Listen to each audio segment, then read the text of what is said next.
आज budget pass हुआ, पेश हुआ, उसमें आप देखिए बजट का पूरा का पूरा लक्ष्य 25 लोगों को फायदा पहुंचाने का। आपको थोड़ा सा दे देंगे, कह देंगे भैया ये लो थोड़ा सा टैक्स माफ कर लेंगे, मगर अगर आप बजट का लक्ष्य देखेंगे तो हिंदुस्तान का धन 20-25 अरबपतियों को देने का है। हिंदुस्तान में 50% पिछड़ा वर्ग है, 15% दलित है, 8% आदिवासी, 15% माइनॉरिटी और मान लो 5% गरीब जनरल कास्ट के लोग।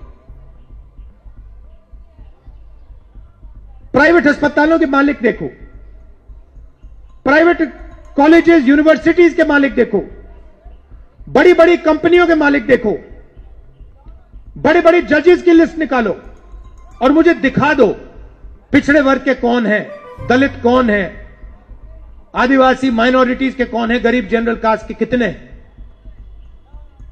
वही चुने हुए लोग हैं, उनके मित्र हैं, वो सब उनको मिलता रहता है।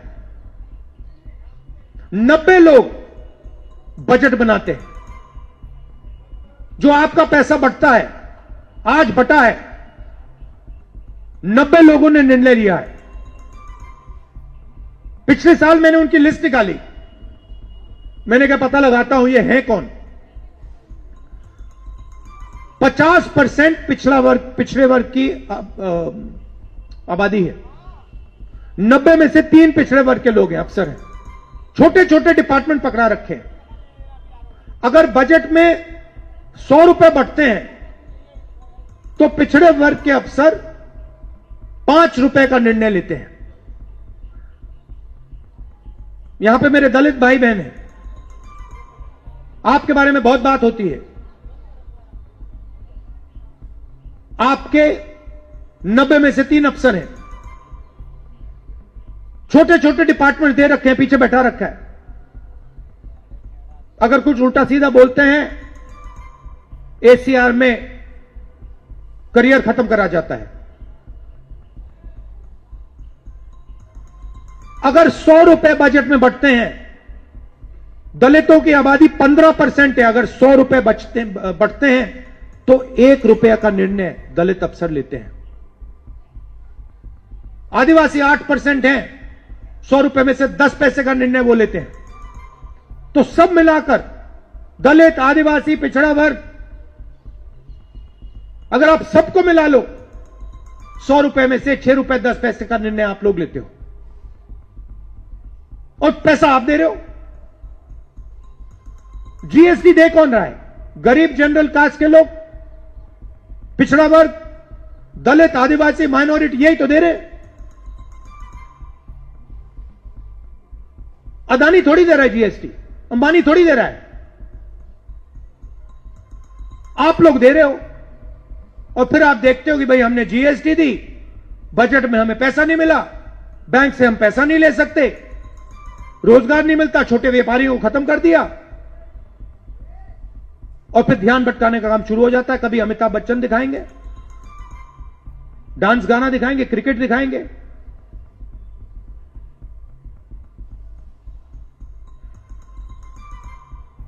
कुंभ मेला में धूमधाम से दिखा रहे थे,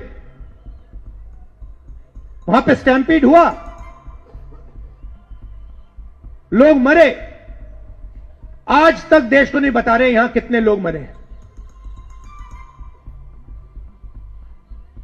तो इनके लिए सारा का सारा जो भी ये करते हैं, अदानी और अंबानी को मदद करने के लिए करते हैं। राम मंदिर का इनॉग्रेशन था, आपने देखा, आपने अपनी आंखों से देखा। मुझे आप बताओ, जब राम मंदिर का इनॉग्रेशन हो रहा था, आपने किसी गरीब व्यक्ति को वहां देखा? किसान को देखा? मजदूर को देखा? अदानी देखा आपने, अमिताभ बच्चन देखा, अंबानी देखा, पूरी लाइन देखी आपने उनकी।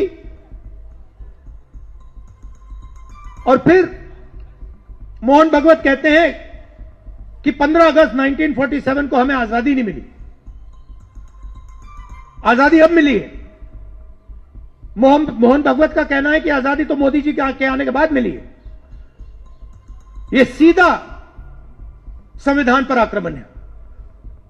अगर 1947 में आजादी नहीं मिली तो फिर इस किताब का क्या मतलब है? And the destination Vikasit Bharat. This budget aims to initiate transformative reforms across 6 domains. During the first 5 years, these will augment our growth potential and global competitiveness. The domains are taxation, power sector, urban development, mining. आज budget आ रहा है, budget मायूस ना करे, budget आम लोगों को मायूस ना करे। बजट से महत्वपूर्ण है, अभी भी कुंभ में लोग अपने मोबाइल पे तस्वीर लेकर के, लोग खोया पाया केंद्र को पर जाकर के, और जगह जगह लोग जा रहे हैं और अपनों को ढूंढ रहे हैं। बेटा माँ को ढूंढ रहा है, बेटा पिता को ढूंढ रहा है, कोई नानी को ढूंढ रहा है, कोई अपनी बहू को ढूंढ रहा है। ये जो स्थिति है, और उस समय तब आप बजट ला रहे हैं, कम से कम इस पे ये बात साफ करे सरकार, क्योंकि कुंभ में मुख्यमंत्री जी ने न जाने कितनी बार जाकर के डुबकी लगाई है। देश के होम मिनिस्टर गए हैं वहां पर, स्नान किया उन्होंने, देश के डिफेंस मिनिस्टर गए, स्नान किया उन्होंने। अगर इतने बड़े लोग जा रहे हैं, और सुनने में आ रहा है कि आज वाइस प्रेसिडेंट भी जा रहे हैं स्नान करने, और आने वाले समय प्रधानमंत्री जी भी जा रहे हैं। सोचिए, जिस कुंभ में जाने चली गई हों, लाशों की गिनती नहीं बताई जा रही हो, जो खो गए उनके बारे में न बताया जा रहा हो, तो बजट ये महत्वपूर्ण हो। जिस कुंभ के लिए न जाने कितना बजट खर्च किया गया होगा, विज्ञापन चल रहे हैं, बुला रहे हैं लोगों को, 40 करोड़ लोगों को बुलाने का लक्ष्य था। ये डिजिटल महाकुंभ होगा। आप सोचिए, जहां पर डिजिटल कुंभ में सीसीटीवी लगे थे, क्या इनकी जानकारी में नहीं है? जो आपने आसमान में उड़ाने का काम किया था ड्रोन्स का, क्या आपको जानकारी नहीं है? तो ये बजट अपनी जगह है, लेकिन कुंभ महत्वपूर्ण है, जहां पर लाशें गई हैं और हिंदुओं की जान गई है। सरकार को जागना चाहिए, हिंदुओं की जान गई है, जो खो गए हैं, जिन्हें ढूंढने के लिए सरकार को कदम उठाने चाहिए। मैंने पहले भी कहा था कि सेना को दीजिए इंतजाम को, क्योंकि इंतजाम में सरकार फेल हुई है। सरकार केवल बुलाने में रही, इंतजाम में सरकार नहीं रही। और शाही स्नान, पहली बार ऐसा हुआ, साधु संतों ने मना कर दिया कि हम शाही स्नान नहीं करेंगे। उनको छिपाने के लिए फूल वर्षा की गई, जिससे कि संत लोग जान जाएं कि किसी की जान नहीं गई है। लाशें अभी भी हैं, आइडेंटिफाई नहीं हुई हैं। सूची आपके पास भी नहीं है। अगर आप भी मांगना चाहो, सूची नहीं दे रहे हैं, बताइए आप बजट ला रहे हो, लेकिन महाकुंभ जिसको दुनिया में आपने प्रचार किया, दुनिया से लोग आए, उसमें जान चली गई, उसकी गिनती नहीं है आपको। आप रुपए की गिनती यहां कर करके बताना। सैनिक भाइयों, इसी बजट में जो राहुल जी बताया हुआ सही है, लेकिन बजट में जो इनकम टैक्स, तो जो एम्प्लॉय के लिए ठीक है, बेनिफिट कुछ ना कुछ मिला होगा, लेकिन जो नॉर्मल, जो गरीब लोग हैं, उनके लिए रोज़गार कहाँ है, उनका एम्प्लॉय कहाँ है, वो कुछ भी नहीं है। और ओल्ड पेंशन स्कीम देगा बोला था, उसके ऊपर भी कुछ बात करेगा बोलकर सोच रहा था, उसका बारे में भी, यूपीएस के बारे में भी कुछ भी नहीं बताया। और एक बात है, जो 18 महीने का डीए का अरियर्स 3 किस्तों में देगा, 2 किस्तों में देगा, अभी दे देगा सरकार पक्का दे देगा। इलेक्शन आने वाला है, 100% अपना लिए दिएगा बोलकर पूरा सोच रहा था, लेकिन उसका ऊपर भी कुछ भी बातचीत नहीं किया। सरकार कितना हो सके उतना उनका बजट संभालने के लिए कोशिश करेगा।